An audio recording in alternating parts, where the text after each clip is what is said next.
In today's video, we're taking a look at all the latest NHL trade and free agent rumors. Today, we're focusing on players like Patrik Laine. We're looking at Joe Thornton, Mackenzie Wieger, Jake Gardiner, and more. We'll discuss all the latest coming up next.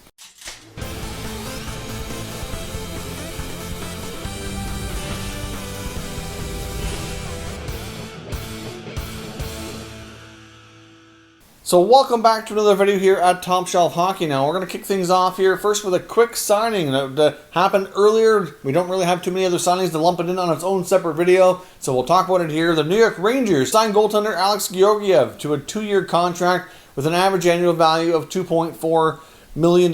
So I think this is a pretty decent, fair contract for what's likely going to be the backup goaltender. I'd imagine Igor Shesterkin will likely be the starter for the Rangers, but obviously Georgiev has proven he can be a capable goaltender as well. And obviously these two guys will be your goaltending tandem for at least the next few years. I mean, obviously this accomplishes a few things for the Rangers. It gives them a pretty reasonable contract for their second goaltender. Obviously Igor Shesterkin still on his ELC, which helps matters as well from a cap perspective. Now, the other benefit here, too, as well with the Rangers is that at this point, Shesterkin will not need to be protected, so they could protect Georgiev as well and keep their goaltending tandem completely in place. Obviously, assuming that the goaltending tandem is still the same by the end of next year. He is a goaltender who's had some trade talk around him, but really it was mostly when Lundqvist was still in the picture. Now that Hank has been bought out and moved on, I think it's very likely, like I said, that these two are your goaltenders for at least the next few years. We also have the New York Rangers signing defenseman Tony DeAngelo. The restricted free agent forward did have an arbitration hearing coming up, but they've come to terms on their own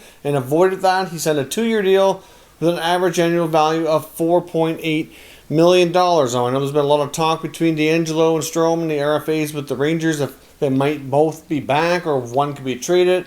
This obviously does not guarantee the fact that he is back. He could still be traded just because he's signed, although I do think that's probably less likely in the short term. But given how strong that right side of the blue line is with Trouba and Fox, etc., I'm still not sure that there's a long-term future beyond a year or two of DeAngelo in the Rangers organization, but we will see. He certainly earned himself a substantial raise based on his offensive performance, and we'll see what the future holds for DeAngelo. But for right now, he's under contract for another 2 years in the Big Apple. Now, jumping into the latest trade rumors, I want to kick things off with the Winnipeg Jets and the situation with Patrik Laine. Now, we've heard a lot in the last few days that since they've acquired Paul Stastny, that maybe the Patrik Laine trade talk would kind of cool down and that he wasn't really going to be on the block to have another solid second line, and that all that talk likely would kind of go by the wayside here. But now on TSN Insider Trading, they're talking about the fact that that's probably not actually the case. Now, there has been some rumors that Patrik Laine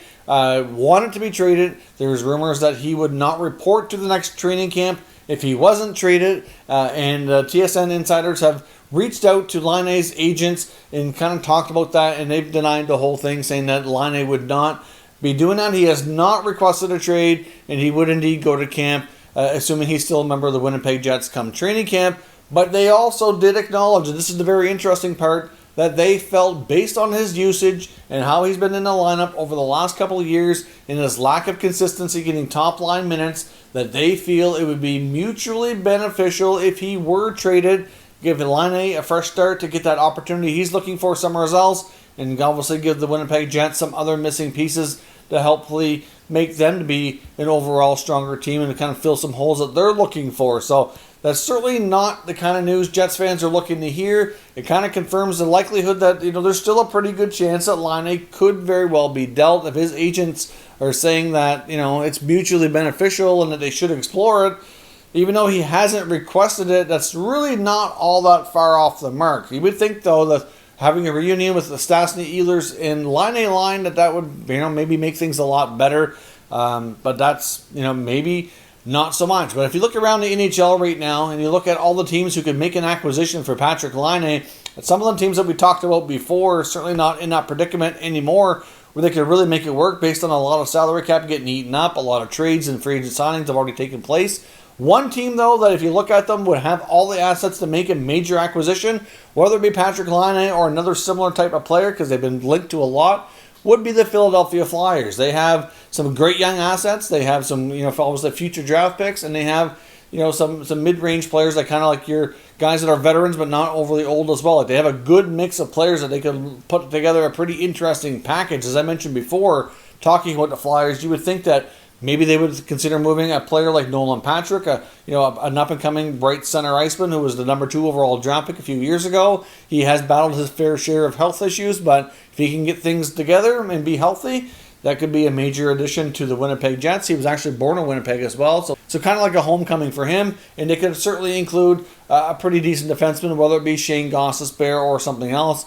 Obviously, they'd probably want something like that, as well as another young player. I would think maybe a package like that. Maybe throw in a Morgan Frost. I'm not sure if something else, or another high, profile draft pick or prospect. You're looking probably at least 3 pieces, depending on how good those pieces are, maybe more. But the Flyers are one of the few teams that actually are well equipped to take that on. And based on what we've heard from NHL insiders, they're certainly a team that's been kind of not necessarily looking for that big blockbuster kind of trade, but are kind of sitting back. They're interested, and if they feel that one of these players are certainly on the market, that they will kind of go sniffing around trying to make something like that work. So could we still see a Patrik Laine trade? I personally still think the odds are quite high. By no means is it a guarantee. They could always talk to Laine and try to give him some assurances that he'll get top line minutes. I don't know if that's something they're willing to do, but it seems like something that head coach Paul Maurice has been reluctant to do so far.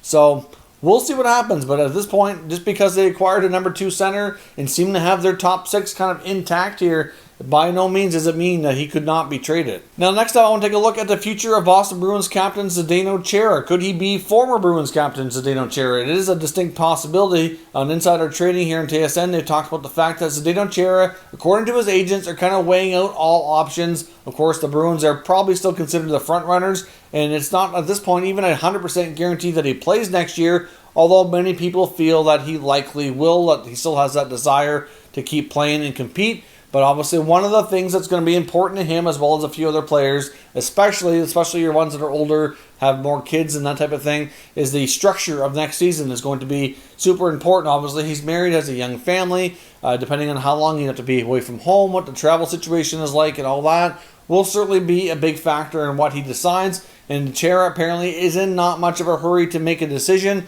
He's content right now to kind of sit back, analyze the situation with how everything's going with the pandemic, how the league's going to be able to start back up, get the updates that way, and then possibly decide later. But I would think that he'll likely at some point here in the near future will kind of have some sort of a handshake agreement, at least with an NHL team, saying that once he confirms 100% that he wants to play, that he'll sign a 1-year deal, with relatively low salary, I would think. But there's not a guarantee that Boston is a team where his agents have said that he's kind of weighing out all options. And apparently he's been contacted by several NHL teams, and he's at least entertained talking to them.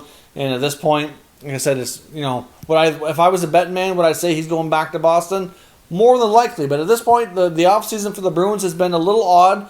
They haven't really done a lot right now besides signing Craig Smith. I kind of wonder to a degree as well on Boston ownership and their desire to spend in the market that we're in right now. So we'll see what happens. But at this point, not a guarantee that Zdeno Chara remains in a Bruins uniform next year. And of course, we talked about it the other night about the possibility of Joe Thornton becoming a Toronto Maple Leaf and heading home for a season in Toronto and a crack, hopefully at a Stanley Cup. We did confirm that he is indeed going to be playing here shortly for the Switzerland team HC Davos. He is making a comeback there. He actually holds a Swiss passport, so he's not considered an import, so it helps it be a little easier for them to get him into their lineup. Of course, when he was over in Switzerland years ago during the lockout is when he met his wife, so he has citizenship over there, and they likely are going to be staying over there, from what I understand, until we have more clarity on when the NHL season is going to start, and he can kind of work out, play with the team over there, stay in shape to be ready for next season. But of course, like I said, there's been a lot of talk about him being in contact with the Maple Leafs, so there's a lot of desire from Toronto to bring him in. Obviously, they've had many of their veteran players reach out to him. They talk about all the benefits of coming to Toronto, kind of doing like a little bit of a sales campaign or a political campaign, if you will. So I still think he has a lot of loyalty to the Sharks, and I think he's going to have a tough time kind of analyzing where he wants to play next year, because I think he'll likely have an offer from San Jose if he wants to go there. But like I said, based on what we've heard about the Leafs, it's almost a guarantee that they will have probably a 1-year deal, maybe somewhere between $700,000 and $1 million for Thornton available should he decide to accept that offer. Now, hard to say exactly what happens, but at least we know for sure now that he is going to be playing in the Swiss League until we have further clarity on the NHL's future. Now next up, let's look at the Carolina Hurricanes and the future of defenseman Jake Gardiner. We mentioned him a few days ago here in some rumors about the Canes being interested in trading him. We have a little bit more clarity on what they might be looking for now. It looks as though they may be trying to package Gardiner up with one of their goaltenders, likely James Reimer. Both goaltenders are not under contract for very long. They're on short-term deals, and it's been rumored that the Canes want to make an upgrade in net and that they don't intend on keeping both goaltenders beyond the upcoming season. Obviously, they'd both be free agents at that point, and it is quite likely that one or both could be gone after that season, depending on what else they figure out in the short term. So they're having trade discussions with numerous NHL teams about packaging Gardiner and a goaltender in exchange to possibly bring in another goalie. But part of what's held this up right now is that a lot of the teams they were talking to about Gardiner has already kind of made other moves to kind of sort out their goaltending. So there's really not that kind of move available with those teams anymore. We're looking at teams like the Ottawa Senators, the Calgary Flames. Obviously, they got Murray in Ottawa, Markstrom in Calgary. The Winnipeg Jets were in on Gardiner as well, and they could still be, but not with a goaltender because they have Hellebuyck and Brossoit under contract. And then you get the Wild as well. We're in on Gardiner's services, but of course, they have Cam Talbot and, of course, Stalock and stuff now. So unlikely that we see a switch there. I guess it is possible, but unlikely. I would think that any of those teams, they might be interested in Gardiner, but not in a package deal at this point. So I think that the Canes were trying to add something with a little bit more value, maybe take on that Reimer contract because there's very little income left on the Reimer deal since most of it's been paid via bonus. So that could certainly be a benefit to especially teams with lots of cap space, and there's not a lot of those teams, but a lot of those teams have since sorted out their goaltending, which is making things difficult. If they're going to trade Gardiner, I would think the more likelihood now will be trading him on his own, and you can throw those same teams I mentioned in the mix as well as a few others too, because there's still teams like Winnipeg for sure out there looking for defense, and a guy like Gardiner who can move the puck and play an offensive role could be of great interest to them. Another defenseman, as I mentioned before, who could find himself on the move is Panthers defenseman Mackenzie Wieger, who's had a lot of interest from a variety of NHL teams. Apparently the Panthers have come close to getting a deal done. There was talks with the Leafs, there was talks with the Avalanche and the Jets. I know, like I mentioned before, a lot of the problem here is that the other teams they're talking to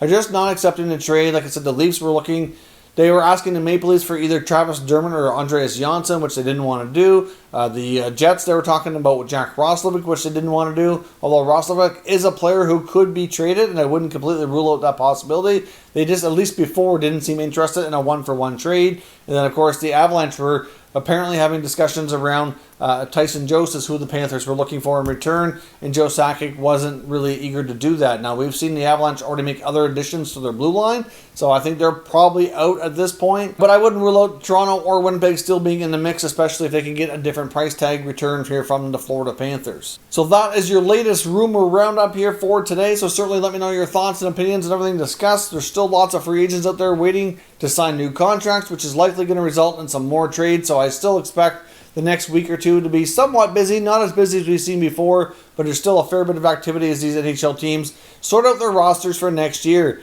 So let me know your thoughts down in the comments and we'll discuss further. Thank you very much for watching, and I'll catch you next time.